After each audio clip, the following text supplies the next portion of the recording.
Nathaniel, we're here at the Melbourne Convention Centre. Dr. John Demartini is a world-renowned specialist in human behaviour, a researcher, author and global educator. He has developed a series of solutions applicable across all markets, sectors and age groups. His education curriculum ranges from corporate empowerment programs, financial empowerment strategies, self-development, relationship solutions, social transformation programs. His teachings start at the core of the issue, addressing the human factor, and range out to a multiple of powerful tools that have proven the test of time. He studied over 29,000 books across all the defined academic disciplines and has synthesized the wisdom of the ages, which he shares on stage in over 60 countries. His presentations, whether keynote seminars or workshops, leave clients with insights into their behavior and keys to their empowerment. Please put your hands together for... Please put your hands together for Dr. John Demartini! Dr. John Demartini!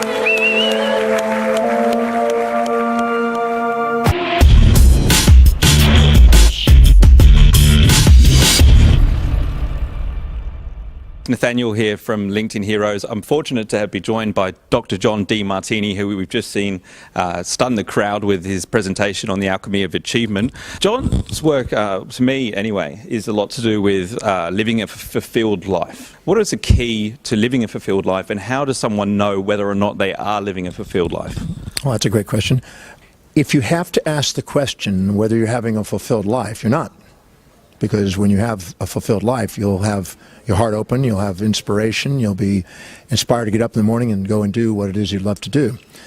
But I think that every human being lives and has a set of values, a set of priorities that they live their life by. And whatever's most important is what you're spontaneously are inspired to do from within.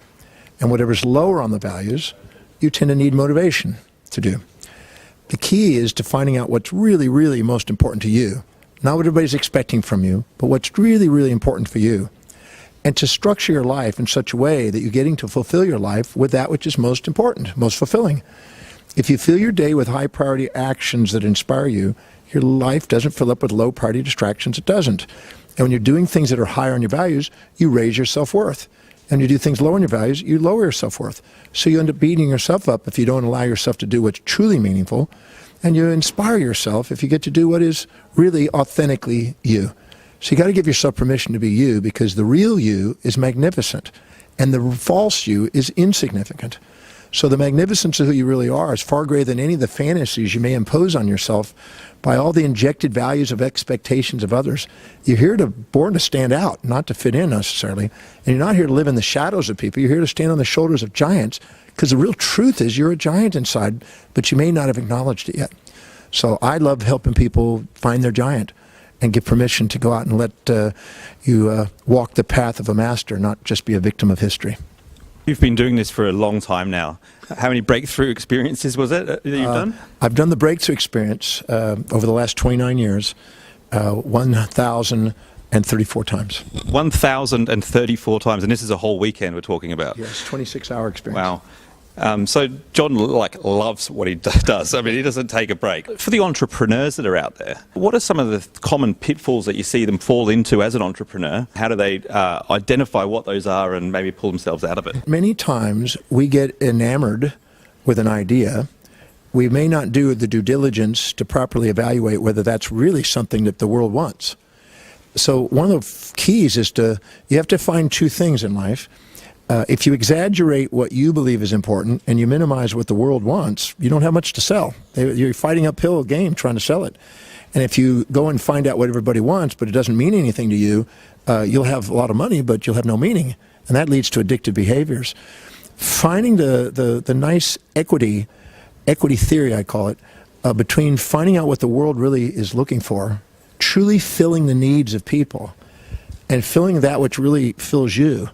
And finding that's your niche. And I love helping people find that, because when they do, they can't wait to get up in the morning. And when you can't wait to get up in the morning and serve people, people can't wait to get up and get that service. But so many entrepreneurs go out there with a neat idea that they haven't really done any due diligence on to find out if that's what the world wants. They're just projecting their own wounds of what they think they need onto the world and not investigating what's truly of value to people. A business is designed for two things: serving people with a product, service, or idea, and getting an income that is a production more than what you could earn if you would put it in investment. And if you can do that, you have a business that's viable. And if you can do that in a competitive way, you have a very, very viable business.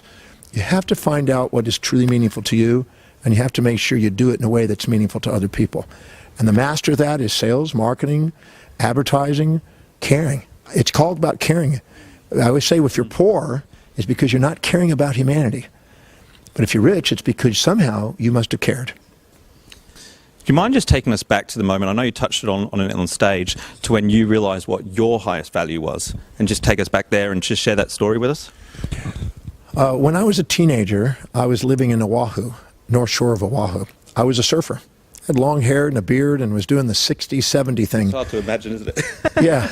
And I was, I was a high school dropout. I had learning problems. I really didn't know how to read until I was 18 years old. I had a lot of learning problems. But one night, I almost died at 17. And luckily, a lady found me in a tent, because I was living in a tent at the time. And she helped me kind of clean myself up and got me back where I was getting food in me again, and took me to this little health food store called Vitamin Vigor on the north shore of Oahu. And at that, I was leaving there one day, and I saw a little flyer on the door, and there's something intriguing about the flyer. And I thought, I need to go to this talk. I never went to talks. That was not my reality. But something intuitively said there, and I'm so grateful I did, because I went to this talk with this one man in front of 35 people sitting on a little wooden floor on little mats, and this 80-something-year-old man got up and shared absolutely inspiring information that I'd never heard before. And after hearing him for 1 hour, I thought, wow. I knew I was a surfer at the time, and I knew I had a void. I never thought I was ever going to be intelligent in my life. I was told in first grade in front of my parents I would never be able to read, never be able to write, never be able to communicate, never amount thing, never go very far in life. I had speech problems. I was born with an arm and leg deformity. I had problems. And I ended up dropping out of school. I couldn't read. I didn't really read. And that night, so something he said, me believe that maybe, just maybe, I could overcome that. I could learn to read, and I could someday become intelligent. And that was so inspiring to me at that time. I saw an inspiring vision of me standing in front of a group of people speaking the way I dreamed about it. I didn't know that was going to come. I had no idea that was going to hit me that night. But I saw something so vivid that I was just in tears of inspiration. And I saw that so lucidly that I've not lost that vision all these years. And I've held that vision, and it allowed me to eventually go back and learn how to read with the help of my mom, and eventually overcome my learning problems, go back and to try school. And I eventually got so good at it that I ended up excelling. And I never stopped reading. I've read over 30,100 and something books now, 151 books. And I read daily. And I was told I would never read. They said I would never write. I've written about 300 books. They said I would never go very far. I've traveled over 18 million miles. They said I'd never amount to anything. I've been blessed to become a very multi-millionaire. And they said I'd never be able to communicate. And we reached about 4.6 billion people in communications today. So if anybody told you that somehow you can't do what it is that you dream about doing, thank them. They may have given you the exact void you need to go and do something amazing with your life. It's the voids in your life that give you the value. And it's the very thing that they say you can't do that just may be the thing you need to do. One tradition that we have on LinkedIn Heroes is we always ask our guests if they could be a superhero, who would they choose and why? I got asked a similar question from Vogue magazine one time. They had these 17 questions they asked me, and the very final question is, if there could be anybody in the world you would want to be, who would you want to be? And I feel like I know the answer to this. I would tell you, I wouldn't want to be anybody but me. There's nobody on the planet that I'd rather be than me. I feel more blessed than anybody, and I get to do what I love every day. I get beautifully paid to do that, and I get to meet amazing people. I get to go around the world. I've met probably 2,000 celebrities in the world, politicians, religious people. I've met all kinds of people. I have no desire to be anybody but me. I hope you feel the same way about your dreams and your life. Awesome. Great interview, wasn't it?